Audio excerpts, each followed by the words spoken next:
हुजूर हजरत फातिमा को लेने गए। शादी के तीसरे दिन हुजूर लेने गए।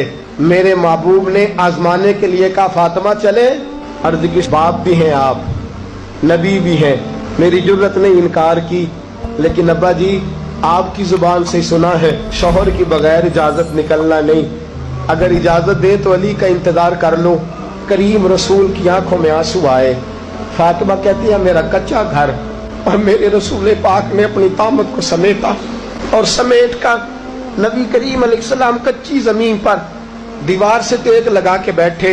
जनाब अली भी देर से आए, पहुंचे, हुजूर को बैठे देखा, यूं नजर उठी। हजरत अली से मेरे मुस्तफ़ा ने पूछा, कर तू इजाजत दे तो बेटी को ले जाऊं। हजरत अली फूट फूट के रोए, जितनी भी इज्जत है तेरे कदमों की बरकत से है, हुजूर मैं इजाजत दूं। फरमाया, फातिमा को मैंने सिखाया है